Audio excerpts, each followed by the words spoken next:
Tapi tolong ilmunya diulang, adabnya diikutkan. Ya. Kita ini masalahnya enggak, ilmunya diulang itu pun enggak lengkap, adabnya ketinggal, agak berantem kita. Jadi sumber masalah hari ini ketika adab ditinggalkan.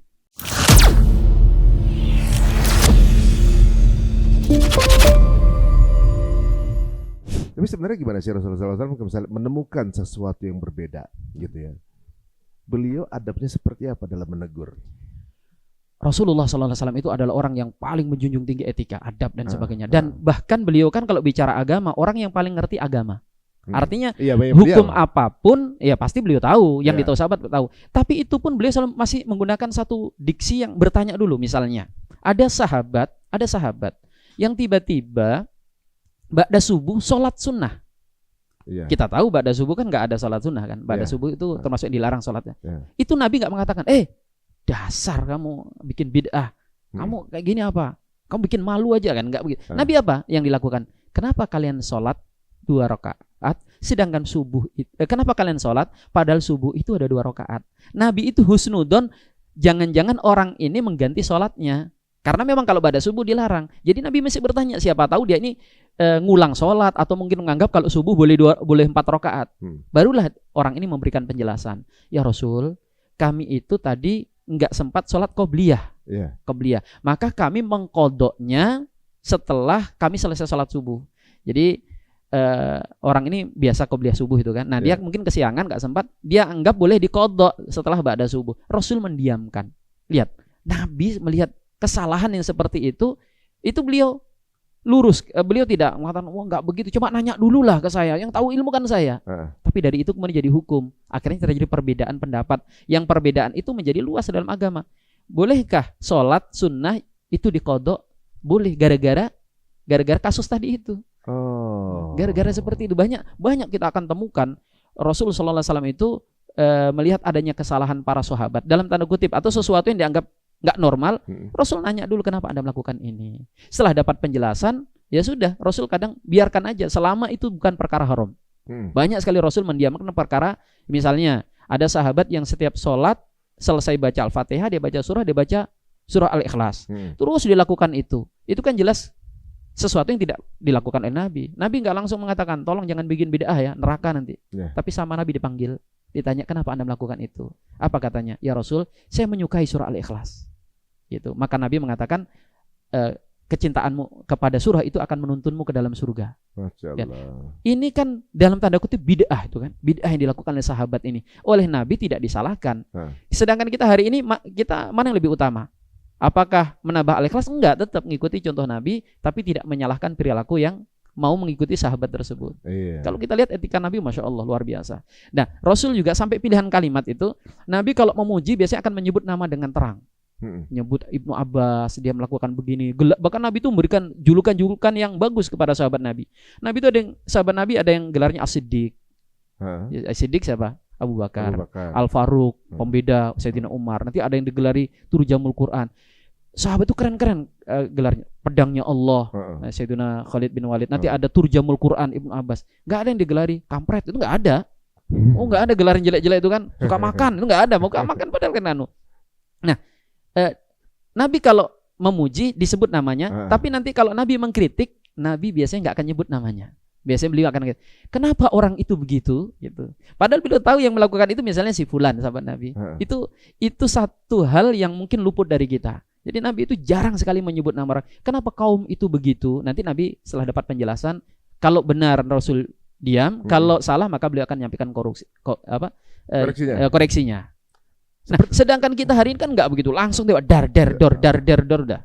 Sampai ulama aja dipanggil namanya aja sampai gitu kan. Padahal kalau kita itu kalau kembali kepada kaidah ulama, Mas, itu kan dikatakan orang baik itu bukan orang yang tidak punya salah. Karena memang nggak ada orang yang punya salah itu. Orang baik adalah ketika kebaikannya lebih banyak daripada keburukannya. Itu orang baik. Jadi kalau orang baik saja banyak baiknya, buruknya sedikit, itu orang baik. Lalu bagaimana dengan ulama-ulama? Seberbeda apapun kita dengan dia, kita katakan ya nggak suka sama ulama A karena pemikirannya begini-begini, ya cukup kita nggak sukai pemikiran dia atau sesuatu yang tidak kita sukai. Adapun kebaikan dia tentu lebih banyak. Kenapa kita tidak hargai itu kan? Kalau kita hanya mencari kesalahan, ketergelinciran manusia, ya kita tidak akan tidak akan ada manusia yang selamat dari lisan kita gitu. Berarti Nabi pernah nggak sih, tapi misalnya ada yang berbeda sama dia, dimaki-maki, kemudian dibuka kesalahan-kesalahannya, udah pernah belum Nabi ngelakuin itu? Wah, Nabi tidak pernah melakukan itu. Nabi nggak pernah ngelakuin itu. Berarti hal yang seperti itu memang bukan adab dari Nabi. Bukan adab dari Nabi. Kalau misalnya ada mengatakan kalau dia berada di jalan sunnah, tapi melakukan hal yang tidak dilakukan oleh Nabi sebenarnya, mungkin mempermalukan ustadz lain yang tidak satu pengajian sama dia gitu, kemudian dipermalukan, kemudian menyebut dengan nama-nama yang kurang sopan gitu misalnya. Berarti justru dia sendiri nggak menjalankan sunnah. Harusnya begitu dia menyadarinya. Dan teman-teman ini kita mungkin tidak mengarahkan ke 1-2 kelompok ya. Bisa jadi ini di mana aja. Karena perilaku berlebihan, perilaku yang keterlaluan itu menimpa ke semua kelompok. Mereka itu kadang menggunakan kaidah yang salah tempat, pakai rumus yang salah penempatannya. Ayat yang seharusnya digunakan untuk orang kafir digunakan dialamatkan kepada orang Islam. Hadis atau ayat juga yang berbicara tentang pelaku bid'ah dialamatkan kepada saudara-saudaranya yang berbeda pendapat dengan dia. Dan kalau sudah seperti itu, ya sudah rusak, kaidahnya sudah salah. Misalnya nih, ada aturan yang sudah yang harusnya diperlakukan kepada pembohong. Kemudian diterapkan kepada orang yang berbohong. Kan beda, pembohong sama berbohong. Kalau bicara kalau orang pembohong itu juga artinya sudah profesi dia. Pekerjaannya bang dia penipu, penilep, ya, pokoknya gitulah. Sedangkan orang bohong, kita itu kadang nggak sengaja canda bohong. Nah itu yang sering terjadi. Misalnya kasus pelaku bid'ah. Memang betul kalau kita kembalikan kepada hadis-hadis Nabi SAW, bagaimana celaan terhadap bid'ah. Terus ulama kita mengingatkan agar menjauhi ahli bid'ah, kemudian membongkar kedok-kedok mereka. Itu jelas kita dapatkan dari teladan salaful ummah. Karena kalau kita nggak diperingatkan tentang orang jahat, dari mana kita tahu kejahatan kan? Kita tahu aja nih penipu nih atau siapa. Terus kita ada orang mau ke situ atau ada orang tiba-tiba interaksi sama dia kan, mau jual beli, kita bilang hati-hati, dia sudah banyak orang kena tipu dan sebagainya. Kan itu sebenarnya nggak butuh dalil, butuh akal sehat saja. Nah, masalahnya mereka menjadikan dalil untuk pelaku bid'ah kepada saudara-saudaranya yang dianggap dituduh berbuat bid'ah, padahal baru tuduhan. Misalnya bukan menjadi frequent activity-nya dia berbid'ah gitu kan. Ketika ulama mengatakan ahlu bid'ah harus dihajar itu harus diboikot, dijauhi. Siapa yang dimaksud ahlu bid'ah? Harus lengkap dong. Jelas yang disebut adalah Mu'tazilah, kelompok yang kalau hari ini liberal lah. Yang ayat dan hadis itu bisa ditolak gara-gara nggak masuk akal. Atau kelompok di masa lalu itu adalah kelompok Khawarij. Kelompok yang mudah mengkafirkan sama muslim. Nah orang begini kan memang jangan dikasih tempat, bahaya kan, harus disudutkan. Karena sekali dia ketemu misalnya garam sama diracik bom meledak nanti kan. Orang-orang begini harus diwaspadai. Terus siapa lagi misalnya? Kelompok pada masa itu sufi-sufi gulu, orang-orang yang menganggap konsep ketuhanan itu sama antara semua agama, cuma beda nama, beda istilah gitu. Itu ada dalam Islam? Bukan dalam Islam, ditempelkan ke Islam. Ini sebenarnya dari ajaran-ajaran filsuf, kemudian ditempelkan. Nah, mereka ini yang dimaksudkan dengan hadis, dijauhi ahli-ahli bidah ini. Nah, kemudian oleh teman-teman ini dijadikan nasihat-nasihat itu untuk menghukumi siapa? Yang dianggap misalnya yang maulidan. Maulid ini kan menurut sebagian kalangan bid'ah. Tapi kalau kita kembalikan ke permasalahan hukum, ya faktanya ulama berbeda pendapat. Kan gitu. Nah, bayangkan kalau itu kemudian digunakan untuk menembakin pendapat-pendapat yang dianggap bid'ah, nggak ada orang yang selamat. Kalau itu digunakan, tradisi ini digunakan di masa awal Islam, hancur Islam itu. Untungnya dulu ulama nggak begitu. Iya, sama seperti yang antum bilang tadi. Ya Quran juga dibitahin kan, karena dengan 30 juz. Betul. Nah, sahabat itu ketika antara ulama gitu, Imam Abu Hanifah itu mengatakan kunut itu bid'ah. Kunut itu bid'ah menurut Imam Abu Hanifah karena dianggap hadis-hadisnya adalah tidak valid dari Nabi sallallahu alaihi wasallam. Tapi mazhab Hanafi tidak menganggap bahwa pengikut mazhab Syafi'i sebagai pelaku bid'ah. Jadi harus dibedakan perbuatan yang kita anggap hukum dengan orang yang terhukumi gitu ya. Misalnya apa? Orang yang merokok oleh sebagian kalangan dianggap sebagai haram. Konsumsi yang haram itu fasik. Tapi apakah kita bisa menghukumi orang yang merokok sebagai fasik? Enggak bisa. Kenapa? Karena dia tidak menganggap haram misalnya gitu. Jadi ini contoh saja. Enggak nyindir loh ya. Enggak nyebut nama. Dari awal awal sampai ke belakang kita enggak pernah nyebut nama siapa-siapa kan. Enggak ada nama yang kita sebutkan gitu ya. Jadi kalau di kita nih persamaannya banyak, sedikit perbedaannya ini diulek-ulek gitu. Ini sebenarnya sebuah fenomena yang dulu pernah ada, maksudnya kayak gini gitu. Ini ada apa sih sebenarnya? Kok kayaknya satu-satunya agama di dunia yang selalu dibikin gak akur Islam. Yang penduduknya ketika kemudian minoritas terintimidasi. Yang negaranya kemudian memiliki banyak aset terjajah. Gitu kan, yang dijajah negara Islam sekarang. Dan yang mayoritas kemiskinan juga banyak juga negara-negara Islam. Dan kayaknya itu jadi framing kemunduran.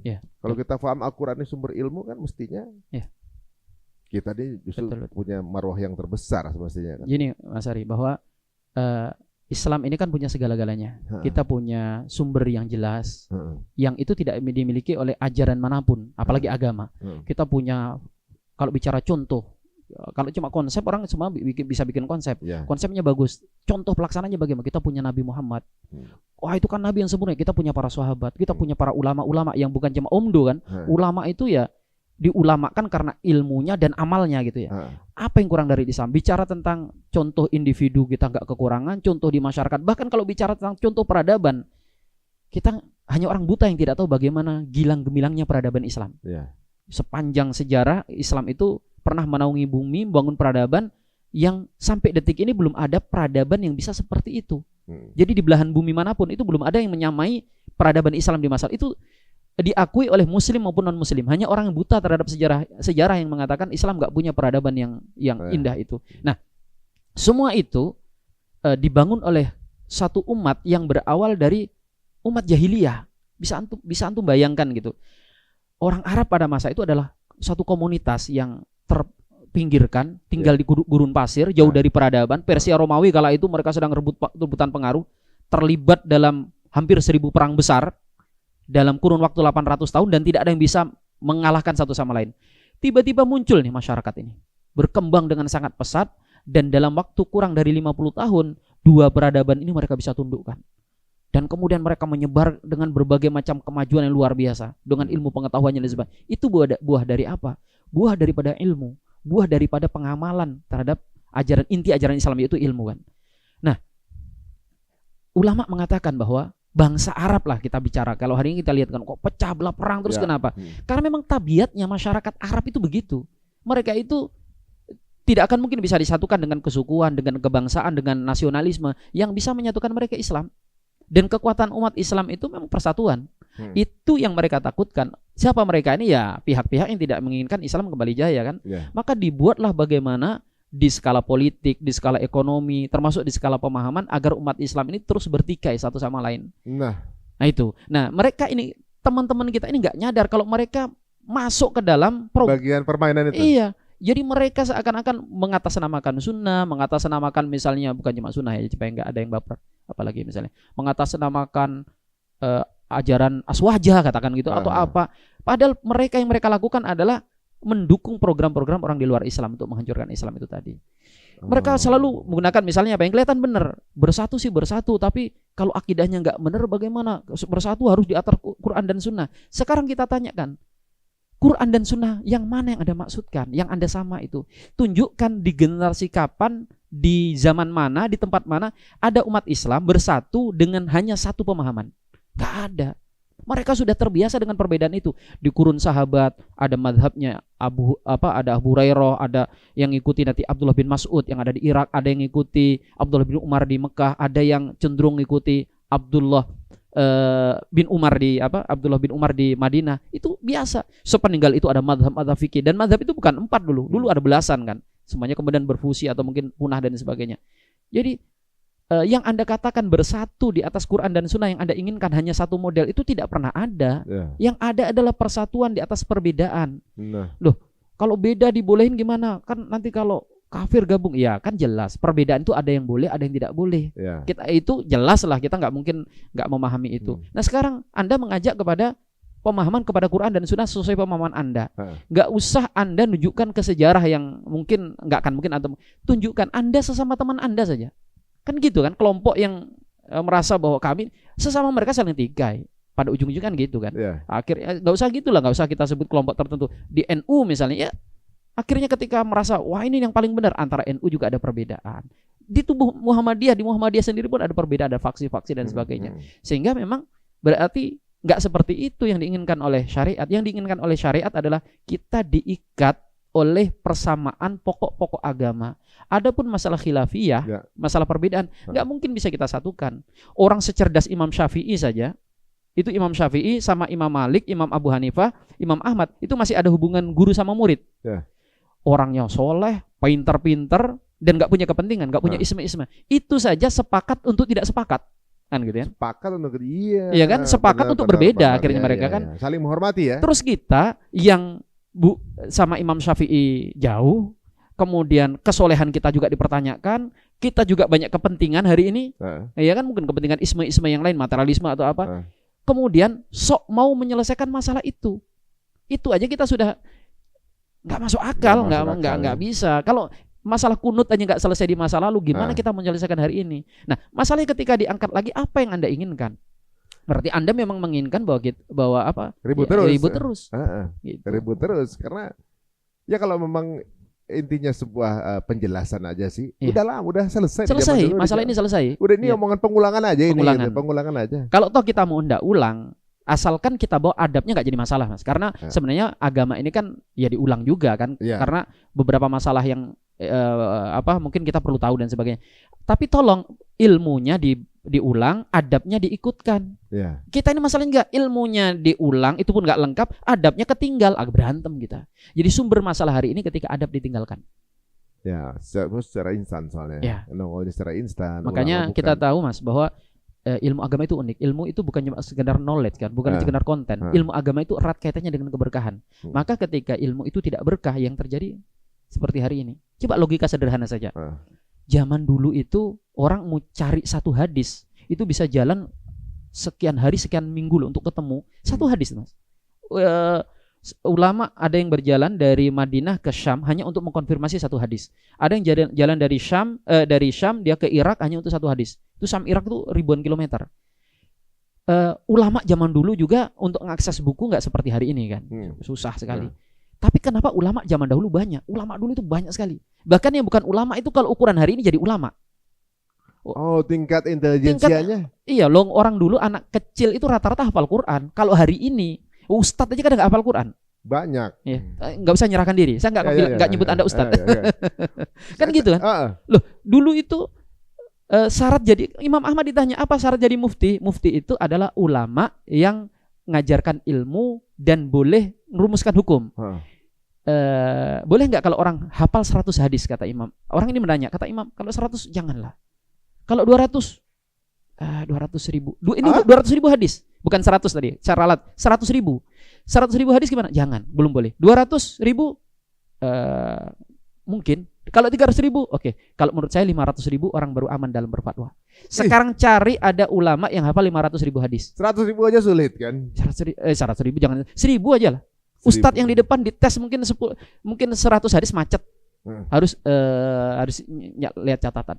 Kita lihat kualitas orang-orang dahulu. Seperti itu, dengan kualitas seperti itu saja mereka tetap dengan perbedaannya. Tapi perbedaan dengan adab. Kita hari ini siapa? Kita itu seperti pahlawan kesiangan. Bahkan ada tren gini, Mas. Kalau ada perbedaan pendapat Syafi'i, Hanafi, Maliki, Hanbali itu dia mau jadi juri. Wah, ini yang benar yang ikuti. Jadi polisi udah. Ya, wasit jadi hakim lah.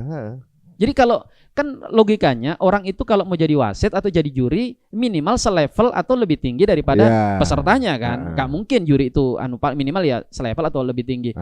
Kalau Anda ingin jadi juri para ulama itu, ya minimal Anda sekelas mereka. Kalau enggak, ya jangan. Cari konten lain aja. Ini masalahnya beberapa pihak ini, kita bersyukur alhamdulillah adanya beberapa orang yang punya kesemangatan belajar agama. Gitu. Itu juga nggak boleh kita redamkan juga. Kita harus apresiasi, masya Allah. Berapa banyak orang yang suka ngomongin ini. Alhamdulillah kita syukuri. Cuma harus kita arahkan. Karena agama ini bukan cuma konten, Mas. Agama ini kaitannya dengan keberkahan.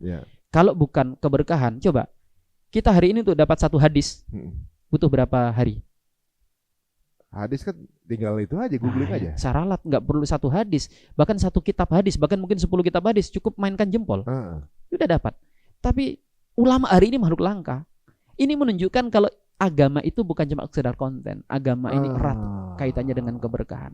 masuk akal. Dulu aksesnya susah, ulamanya banyak. Ulama banyak. Sekarang aksesnya gampang, yang apa dikit. Kan kalau logika ilmu, kalau ilmu agama itu segera knowledge, harusnya hari ini banyak ulamanya. Banyak. Dulu ulama sedikit. Ya. Fakta tidak berbicara dan tidak ada yang membantah ini. Bahkan saya berani bertanggung jawab dengan pernyataan ini. Ulama zaman dulu banyak, ulama hari ini sedikit. Saya siap diskusi dengan siapapun. Wah, ini kan nanti bakal berlanjut. Iya benar juga. Iya. Karena kualifikasi ulama itu jelas. Bahkan Imam Syafi'i itu syarat ulama 13, Mas. 13 syarat. Di antaranya yaitu tadi hafal Quran. Ya. Hafal Quran itu syarat minimal. Yang hari ini mungkin oke lah, ada anak-anak kita yang hafal Quran. Itu minimal hafal Quran. Yang selanjutnya tahu nasih mansuh. Nasih mansuh itu mana ayat yang sudah dihapus hukumnya, mana ayat yang menghapus hukumnya. Jadi kalau ada orang tahu, oh ini ayat ini dihapus nih. Yang hapus yang mana? Enggak tahulah. Ya, mana aja. Nah, itu nggak benar. Harus tahu mana yang dihapus, mana yang menghapus. Dan yang dihapus itu juga terbagi lagi, Mas. Ada ayat Quran yang dihapus hukumnya, ayatnya masih ada. Jadi ayat masih kita baca. Kita baca ada di Quran, tapi hukumnya nggak dipakai. Ada itu di Al-Quran. Contoh hukum apa tuh? Hukum yang dihapus hukumnya misalnya ayat-ayat tentang minuman keras. Hamar. Nah, itu kan ada berproses tuh kan? Yang awalnya gitu. Masih boleh dulu ada, boleh. Terus kemudian disebutkan manfaat mudaratnya. Nanti ada nasih mansuh yang apa? Kebalikannya, ayatnya sudah nggak ada, hukumnya ada. Ayo, jadi ayatnya nggak ada, jadi ayat rajam. Ayat rajam itu nggak ada di Quran, tapi hukumnya masih berlaku. Itu dikuatkan dengan hadis Nabi SAW. Nah, kita mana tahu orang awam. Dan itu contohnya banyak sekali. Terus ada nanti yang apa? Dihapus ayatnya sekaligus dihapus hukumnya. Kalau ini mah kita nggak tahu pun nggak apa-apa, udah selesai kan gitu ya. Tapi maksudnya ya ilmu sebasic ini pun untuk ukuran kita hari ini megap-megap. Itu baru 2 syarat. Itu syarat itu. Oh iya. Syarat. Artinya kalau syarat itu dalam agama kita kalau tidak terpenuhi nggak boleh masuk ke rukun. Kan misalnya apa? Syarat sholat harus bersuci, ya kan? Kemudian apalagi menutup aurat. Kalau ini belum terpenuhi nggak usah ngomongin tentang apa? Baca Fatihah rukun gitu. Nggak boleh. Anda kalau belum memenuhi syarat nggak boleh masuk ke sana. Jadi sebenarnya kalau hukum Islam tegak, orang-orang begini harus bukan ditangkap ya, di mulutnya diikat karet gelang. Kayak ini kalau Ambarita ya gitu ya, ngomong gitu ya.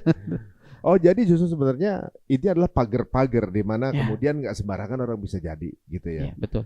Tapi ini mungkin jadi koreksi buat kita sih sebenarnya. Jadi lebih pendewasaan diri lah pada saat mungkin menemukan perbedaan di tempat lain jadi diskusi internal dengan gurunya masing-masing yang baik seperti apa atau mengingatkan japri lah betul, gitu betul harusnya begitu Mas, harusnya begitu gitu, dan ada harus gini, ini konsumsi untuk publik. Ini ada konsumsi yang harus di meja diskusi, harus begitu karena kalau semuanya kita floor ke luar nanti itu tadi kita nggak jelas nanti ini dakwah kah atau acara ngungkap aibnya orang gitu kan, bicara aib orang hanya kemudian apa dikasih caption apa amar ma'ruf nahi munkar gitu ya, itu nggak jelas, nggak benar.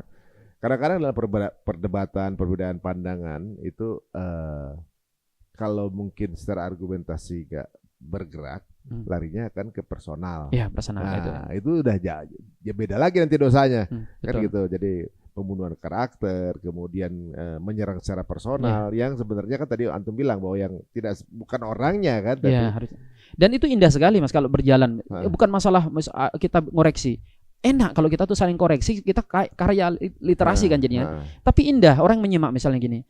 Yang terhormat Ustadzuna si fulan, Anda kelihatannya keliru hadis di sini.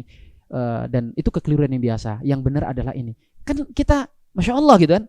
Walaupun dikritik kita nggak melihat sesuatu yang negatif di situ. Kemudian sesuatu, oh Anda salah paham. Yang saya sebutkan itu bukan hadis ini karena hadis ini ada yang mirip saya sebutkan di sini. Redaksi yang Anda cantumkan, Masya Allah ternyata ilmu kan. Dan banyak terjadi begitu. Belum tentu yang mengoreksi itu benar karena dia memaksudkan hadis ini. Misalnya ada hadis bunyinya kullu ibnu Adam gini. Idza mata banu Adam inqata amalu. Kalau mati anak Adam terputus amalnya. Terus Ustadz itu misalnya baca idza matal insan inqata amaluhu. Dia ngomong, salah Ustadz itu. Ustadz itu bukan insan Ustadz. Karena di hadis Abu Dawud itu bunyinya adalah anak Adam dikirim. Ustadz jawab, makasih koreksinya. Masya Allah, itu tanda Anda cinta kepada saya. Itu yang saya baca adalah riwayat Tirmidzi. Di situ tidak menggunakan kata anak Adam, tapi insan. Ini hadisnya. Enak kan? siapapun yang melihat ini akan dapat ilmu. Itu yang kita harapkan hari ini. Khasanahnya makin luas jadi. Khasanahnya luas dan kita mendapatkan kesantunan. Dan kesantunan itu hanya bisa dimiliki oleh orang-orang yang belajar adab, Mas, belajar adab. Nah, menarik tuh. Jadi misalnya pun ada kekeliruan atau yang dikritik pun paham, ini beda pandangan. Iya. Oh, terima kasih. Terima kasih, Masya Allah, masukannya. Memang begitu, tapi saya ambil pendapat yang ini. Gitu. Oh iya sudah, Masya Allah. Ya sudah. Kalau kemudian mau mengkonter dengan kalimat itu, saya rasa walaupun tiap hari kita ngomongin agama, asik kok agama seperti itu. Agama itu asik gitu, karena wah luar biasa berarti orang Islam. Dan jujur, Mas, kita jangan lihat yang negatif saja. Saya punya teman-teman Nasrani. Saya dulu sekolah di gereja lumayan lama, 3 tahun saya. Itu mereka mengatakan, saya tuh kagum sama agama kamu itu. Kenapa? Karena agama kamu itu data. Itu sampai masalah-masalah pelik aja kalian tuh ada ininya, ada dalilnya, ada. Iya. Itu satu sisi kan. Tapi kan sisi yang lainnya seperti yang kita khawatirkan, kalau itu dijadikan sebagai bahan caci maki, bahan saling itu yang kemudian orang nggak respect lagi. Ini seperti beberapa tamu kita di podcast ini, ada seorang mualaf ya, yang dia adalah seorang debater yang wanita. Dia seorang debater wanita yang mengungkapin bahwa kalau debat sama orang Islam itu susah karena orang Islam itu punya data gitu. Iya betul. Gitu. Jadi waktu itu alih-alih kepengen belajar mendebat orang Islam, malah dia jadi Muslim. Yang dibilang Felicio versi wanita waktu itu ya, Jesselyn ya. Ini baru saja dari antum, benar juga berarti bahwa umat Islam itu dasarnya kalau secara ilmu data. Ya. Berarti challenge buat umat Islam. Dan itu juga yaitu tadi yang merusak Islam itu akhlak, Mas. Jadi ini juga nasihat kepada debater-debater yang kan kita kadang itu lihat tuh ada mereka yang di luar Islam karena mereka nggak punya bahan, kemudian keluar caci maki gitu kan. Ya jangan diikuti caci maki mereka. Wong dalam Islam itu debat dibolehkan. Ud'u ila sabili rabbika bil hikmah wal mau'izatil hasanah. Ajaklah orang-orang ke jalan Tuhanmu itu dengan apa? Dengan nasihat dan hikmah, dengan kebijaksanaan. Artinya Allah nggak mengatakan ilmu saja loh di situ. Dengan apa? Dengan nasihat dan hikmah. Hikmah itu include di dalamnya ilmu, metode yang baik dalam penyampaian ilmu, adab, akhlak, penghormatan dan sebagainya. Kemudian ada apa? Wajadilhum. Kalau perlu debat. Tapi apa? Ada ketentuan. Wajadilhum billati hiya ahsan. Kalau engkau hendak berdebat, debat. Tapi dengan syarat apa? Dengan sesuatu yang lebih baik. Jadi kalimat tafdil itu bukan kalau hasan itu bagus. Tapi kalau ahsan, sesuatu yang di atas bagus. Jadi kalau ada orang debat sama kita, orang itu baik, terus kita balas dengan yang baik, itu kita masih belum mengamalkan ayat, Mas. Mesti harus lebih baik. Harus lebih baik. Kalau non muslim dia hormat ke kita, kita harus lebih hormat lagi kepada dia. Maka kalau kemudian kita menggunakan buruk, kita balas dengan buruk, ya kita berarti nggak mengamalkan ayat ini. Idfa billati hiya ahsan. Lihat, tolaklah keburukan itu dengan yang baik. Kalau kepada non muslim saja, ayat ini konteksnya debat dengan non muslim loh ya. Kita diperintahkan yang terbaik. Lalu bagaimana dengan sesama muslim? Mesti harus lebih baik lagi. Harus lebih baik lagi. Hak-haknya harus kita jaga, harus kita perlakukan dengan, apalagi bukan debat, kita kuliti. Sedangkan orangnya nggak kita hadirkan. Ini lebih bahaya lagi. Kalau orang tahu tentang hukum ini, dia nggak akan berani bicara. Makanya Rasul kan mengatakan ketika beliau Fathul Mekah, ya Ka'bah, alangkah mulianya dirimu, alangkah agungnya dirimu, tapi kehormatan muslim lebih agung daripada dirimu. Ini kemana mereka dari hadis Nabi SAW ini? Apa hukum Ustaz? Jadi pengen tahu. Jadi gini, ngulitin saudaranya sendiri gitu misalnya. Jadi kalau misalnya, masa ini antum lagi gabut nih, ada dua masalah. Satu masalah sama Ka'bah, nggak suka sama yang hitam. Ya kan ada trauma sama hitam-hitam lah. Terus ada manusia yang hitam. Tolong nggak usah, yang hitam nggak usah. Ya gitu kan. Langsung cuci tangan tuh. Kita juga hitam. Walaupun apa ini? Sawo matang cenderung gosong. Hitungannya hitam juga itu. Kita punya pilihan. Saya nih mau tak kuliti orang ini, mau saya hina dia depan umum, saya buka aibnya, dengan saya mau bakar Ka'bah. Itu dosanya wallahi berdasarkan hadis kata para ulama, lebih mending antum bakar Ka'bah daripada menguliti aibnya saudara muslim. Karena saking mulianya seorang muslim. Terus bagaimana atas nama dakwah, entah ilmu mana kita pakai, kita menggunakan kata-kata yang sangat tidak memuliakan. Hak ahlu kiblat itu yang hari ini banyak dilanggar. Ahlu kiblat itu disepakati mereka punya hak yang tidak boleh kita langgar sama sekali. Luang bersin aja loh, bersin kita harus doain mereka. Kalau mereka minta harus kita bantu. Terus kita nggak mendoakan, nggak membantu, tapi aib-aibnya kita. Apalagi dia seorang ulama atau seorang ustadz yang punya jasa. Seberapa tidak sukanya kita dengan siapapun, seberapa ekstrim perbedaan kita, cobalah kita membawa husnudzon. Makanya kan ulama-ulama dulu mengatakan selama kita dugaan kita kepada muslim itu bisa kita bawa ke kacamata husnudzon pakai. Misalnya Mas, saya ini ya yang Anda mau pakai silakan, nggak apa-apa. Ini ilmu dari saya. Misalnya, ketika saya melihat ada ustadz merokok, saya tidak merokok dan saya termasuk yang berpendapat rokok itu haram. Tapi setiap kali saya melihat ustadz yang merokok, apa yang terpikir dalam pikiran saya? Ya Allah, semoga ini juga bukan cuma di lisan saya. Beliau ini orang baik. Yang Masya Allah pasti tahajudnya banyak, zikirnya banyak, dakwahnya banyak. Aibnya cuma Allah letakkan di rokok yang itu pun haramnya nggak disepakati. Artinya masih ada ulama yang menghalalkan kan? Dia begitu. Sedangkan saya ini tidak merokok, tapi aib-aib saya itu dosa yang disepakati oleh ulama saya lakukan. Sehingga saya nggak pernah merasa ketika saya benci sama rokok, enggak. Secara pribadi ya, rokok itu haram bagi saya. Tapi ketika saya melihat ada seperti apa? Ulama ada yang merokok. Terus ada orang akhirnya ulama itu ngerokok, saya ikut ngerokok. Anda melihat kekurangan ulama itu banyak kesolehannya, banyak amal solehnya. Allah letakkan sedikit keburukannya di masalah ini. Kok Anda ngikuti keburukannya? Yang itu. Kalau ikuti solehnya.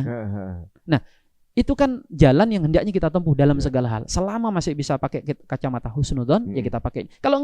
Kalau tidak bisa, ya gunakan kalimat-kalimat yang santun. Hindari kalimat-kalimat yang melukai siapapun, apalagi sesama muslim. Waduh. Berbicara yang baik atau diam? Iya, kulil haq, iya. Apalagi falyakul khairan aw liyasmut, kata Nabi, berkata yang baik atau diam. Dan barusan juga antum bilang bahwa menguliti saudara muslim itu dosanya besar sekali. Ya, apalagi jika dilakukan di tempat publik, bahkan mungkin di ranah media, itu berarti berkali-kali lipat dong. Apalagi kalau mau ditambahkan lagi, diperbolakan, orang kemudian lari dari dakwah gara-gara perilaku kita. Misalnya nih, ada ustadz yang kita nggak setuju nih dengan perilakunya, dengan kesalahannya, terus kita kuliti. Terus beberapa orang gara-gara konten kita menjauh dari ustadz tersebut. Hanya gara-gara bagaimana tanggung jawab kita di akhirat. Mungkin keinginannya yang kabur itu dari itu ke mereka. Kepengen pindah begitu misalnya kan. Iya. Gitu. Jadi yang satu dibilang jelek, untuk bisa naik harus menginjak yang lain. Kadang-kadang begitu. Nah, sana dibilang salah karena yang nunjuk biasanya merasa benar. Kan begitu. Nah, hal-hal seperti ini ada kalau misalnya meninggalkan ustadz tersebut, ternyata juga jadi nggak ngaji misalnya. Iya. Atau kalau ikut ke dia, Mas, itu sebenarnya kalau orang paham itu bisa menjadi beban loh. Justru kita itu kalau bisa, Imam Syafi'i mengatakan, aku berharap seandainya ilmu itu bukan didisbahkan kepadaku. Jadi Imam Syafi'i kan kita tahu ilmunya besar. Beliau berharap ilmu itu nggak disangkut pautkan sama beliau karena berat tanggung jawabnya di akhirat. Misalnya nih, kalau ada orang sholat, terus kemudian ngikut saya ngikuti cara Ustaz Syahrin Thorik gitu ya. Terus ternyata cara saya salah, saya lakukan salah, kan berarti saya tanggung jawab nanti di akhirat. Tapi kalau saya ajari Anda, tapi ini cara Imam Syafi'i ya, artinya nggak ada sangkut pautnya dengan saya. Berarti langsung ke Imam Syafi'i. Ya kayak Anda ke Imam Syafi'i. Loh saya belajar begini kan sebenarnya lebih aman begitu. Pahalanya dapat, dosanya langsung. Itu kan sebenarnya cara ngeles yang terbaik, ngeles yang syar'i. Iya. Ngeles yang syar'i. Makanya saya itu paling kalau ditanya, Ustaz, antum ini perbedaan ini. Saya kalau fikih, Mas, itu saya sampaikan pendapat apa adanya. Biasanya orang kan suka kepo. Ustaz pilih yang mana? Itu nggak pernah saya jawab dan nggak pernah saya beritahu karena nggak ada perlunya. Itu merugikan saya. Kalau orang ngikuti saya, itu saya akan punya tanggung jawab di akhirat. Tapi kalau Anda ngikuti Imam Syafi'i, saya tetap dapat pahala karena Anda tahu dari saya. Hujahnya. Nah, seharusnya cara beragama kita itu begitu. Nah, teman-teman ini kadang gitu kan, menyeru kepada kelompok dia. Emang dia seyakin apa? Gimana kalau kemudian orang salah dalam memahami agama? Mungkin nggak salah. Konsepnya benar, tapi cara penerapannya salah. Contoh, misalnya masalah musik itu tadi. Musik kan kita tahu ada yang mengharamkan, ada yang membolehkan. Itu kasanah keilmuan. Bahkan kalau lebih Anda bisa mengharamkan, ya itu bagus. Silakan. Tapi perhatikan, gara-gara Anda menghukumi katakan yang haram. Yang haram nih kan Anda haram. Tiba-tiba orang ini yang dia berprofesi, dia berhijrah. Ya, artinya dia latar belakangnya pemusik. Ditinggalkan begitu saja. Kemudian tanggung jawabnya dia berantakan. Padahal dia sholat aja kadang sholat kadang enggak, gitu kan. Artinya masih banyak hal yang harus diprioritaskan dalam perbaikan itu. Tapi gara-gara ngaji ke Anda, dar katanya, bubar rumah tangganya. Dan itu banyak terjadi seperti itu kan. Dan efeknya kemana-mana. Akhirnya, wah agama kok begini. Dulu ketika suami saya ini belum beragama, rumah tangga kami, kok kenapa setelah beragama Islam, ini nggak boleh, itu nggak boleh. Padahal kan bicara hukum ada skala prioritas kan. Kenapa harus ngaji kayak ini dulu? Masih ada bab-bab yang perlu diperbaiki, ada tahapannya lah kan gitu ya. Atau sebaliknya supaya adil. Yang gimana kalau orang tadinya itu sudah nggak bermusik gitu ya. Gara-gara kita menghalalkan. Ya, akhirnya orang itu kemudian ikut jedak-jeduk ke diskotik. Ustaz ini menghalalkan kan.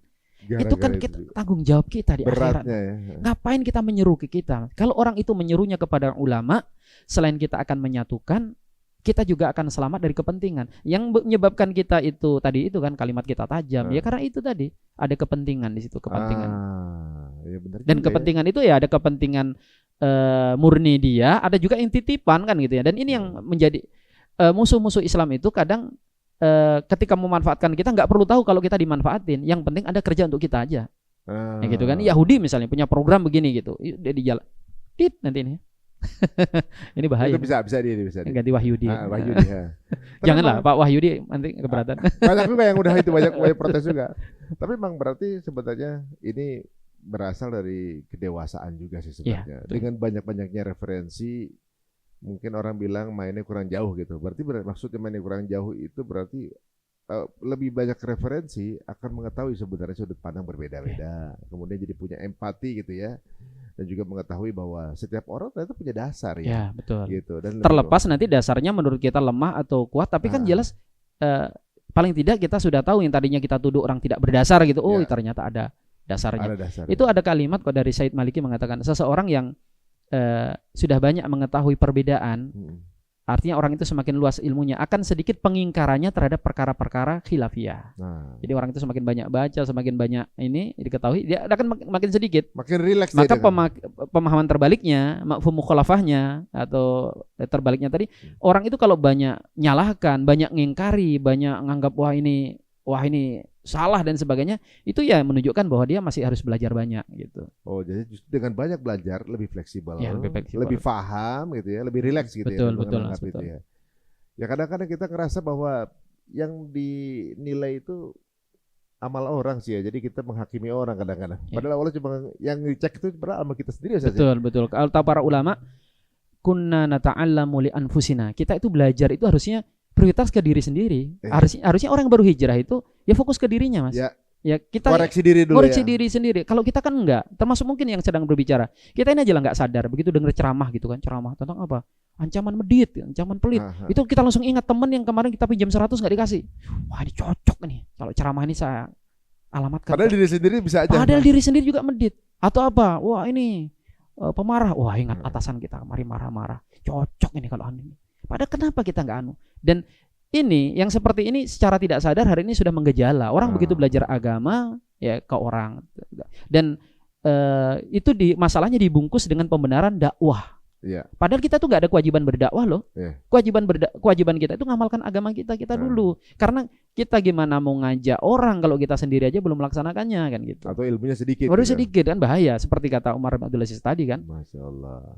Ini banyak pencerahan ya dari obrolan kita ini ya, bahwa mungkin ya kita stop atau kurangilah perdebatan agama. Justru kita rangkul teman-teman yang sekarang belum tertarik teman-teman nih. Belum tertarik bagaimana indahnya, hikmahnya seperti apa. Entah mungkin dengan profesi masing-masing dari teman-teman ini punya peluang untuk berdakwah loh teman-teman semuanya. Nah, sekarang kita akan minta nasihat dari Ustaz sebagai penutup ini untuk yang sekarang lagi mau mendekat dengan Islam atau juga mungkin penasihat juga untuk mereka yang kayaknya selalu gatel dengan perbedaan gitu. Betul. Kira-kira bagaimana mesti bersikap? Silakan Ustaz. Ini kameranya. Bismillah, alhamdulillah, salatu wassalamu ala rasulillah. Teman-teman sekalian, masalah kita hari ini tuh nyaris sama umat Islam, yaitu apa? Penyakit ananiyah, penyakit egoisme, penyakit yang sebenarnya semua kelompok umat Islam tertimpa masalah itu. Nah, mari kita perbaiki sama-sama. Kalau toh kita punya kesemangatan untuk perbaikan, sebaiknya perbaikan itu ke dalam sebelum keluar. Misalnya nih, di tubuh NU itu kan juga banyak sekali masalah-masalah di internal NU gitu ya. Itu ideal kalau yang memperbaiki adalah tokoh-tokoh NU. Ya ustadz-ustadz NU. Kenapa? Karena masyarakatnya akan nerima, wah ini kritik dari tuan guru kita gitu ya. Demikian juga mungkin di Muhammadiyah gitu ya. Bukan tidak boleh NU mengkritik Muhammadiyah atau menasihati yang sesama muslim, tapi akan lebih efektif kalau yang memperbaiki kesalahan di Muhammadiyah itu adalah tokoh Muhammadiyahnya atau mungkin kelompok Salafi misalnya. Mohon maaf ini kita sebut juga kesalahan-kesalahan yang ada di teman-teman Salafi itu ya yang memperbaiki adalah tokoh-tokoh internal mereka. Nah, tapi sebelum itu yang harus kita sadari adalah ketika kita tahu memang sedang ada masalah gitu. Yang jadi masalah itu ketika ada sebagian kelompok yang tidak menyadari mereka punya masalah. gitu. NU tahu bahwa mengusir pengajian, ya persekusi pengajian itu nggak baik. Yang pelakunya tentu bukan orang yang bisa dibenarkan, itu orang-orang jahil, ya orang-orang ngaku NU gitu ya. Tapi kadang ada kelompok tertentu yang mereka melakukan persekusi pengajian, tapi menganggap itu sebagai bagian daripada sunnah gitu. Makanya kemarin ketika saya sampaikan bahwa yang bubarkan pengajian itu bukan cuma kelompok N, kelompok M, tapi hampir semua. Ada yang keberatan, enggak kok kami nggak ada. Bukti tunjukkan di mana.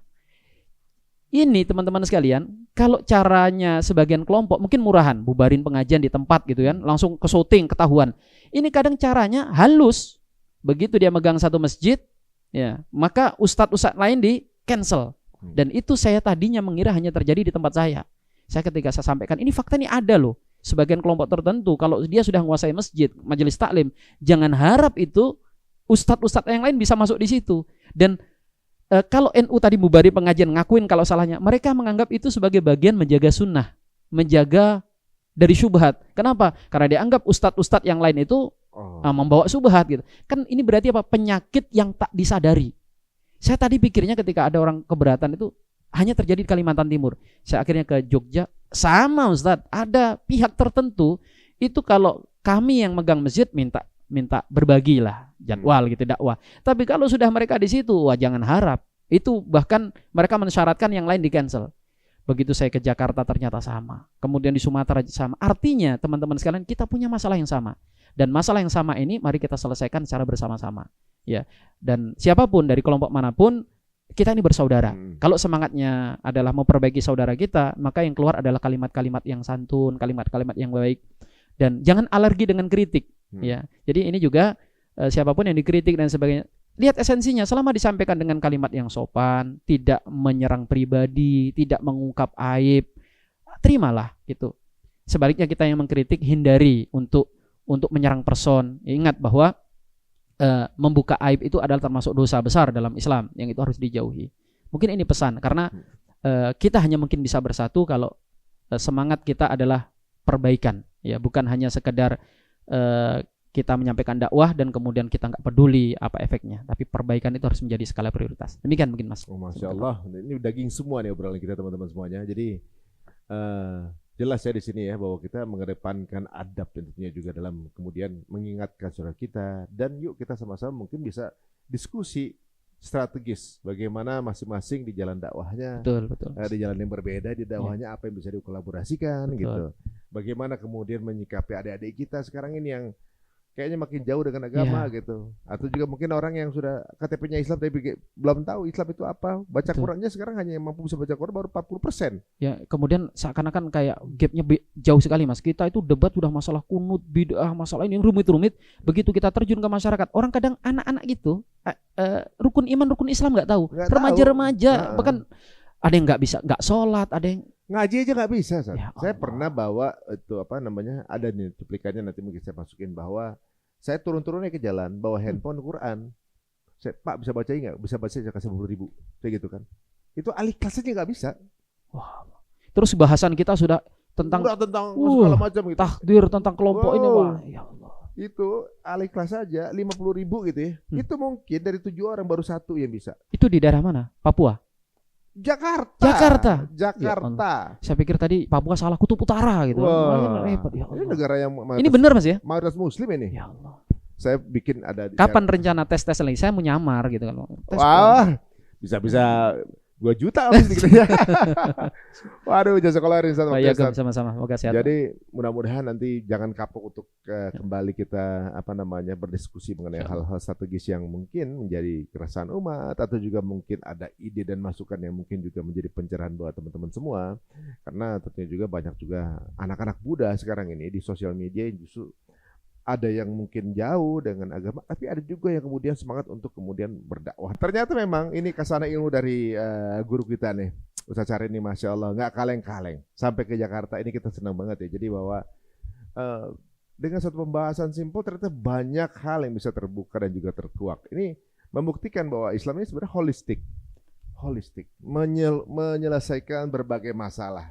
Dan yang jadi permasalahan karena kita memandang Islam masih terlalu sempit. Gitu. Ya mudah-mudahan menjadi khasanah ilmu buat teman-teman semuanya. Jika dirasa ini menarik, monggo silakan share sebanyak-banyaknya ke jaringan atau share ke teman-teman semuanya. Dan mudah-mudahan ya kalau teman-teman juga punya mungkin hal yang akan didiskusikan, monggo silakan tulis di kolom komen ya. Asal bukan komen promo judul ya. Kalau ada promo judul langsung aja tolong di hide, di blok teman-teman semuanya. Ini udah meresahkan kita ya teman-teman semuanya. Dan jika ingin lebih dekat dengan beliau, monggo silakan bisa follow Instagram dari Ustadz. Apa Ustadz? Ahmad Syahrin Thorik. Ahmad Syahrin Thorik. YouTube? Sama Ahmad Syahrin Thorik. TikTok tuh? Ahmad Syahrin Thorik. Wah, Masya Allah. Memang medianya udah terbangun semua nih ya. Masya Allah, alhamdulillah. Jazakallahu khair untuk waktunya teman-teman semuanya. Jika dirasa mungkin bermanfaat, jangan lupa doain kita juga. Dan boleh juga kalau mau diklik-klik koinnya juga boleh juga sih sebenarnya. Sampai ketemu lagi di episode berikutnya. Assalamualaikum warahmatullahi wabarakatuh.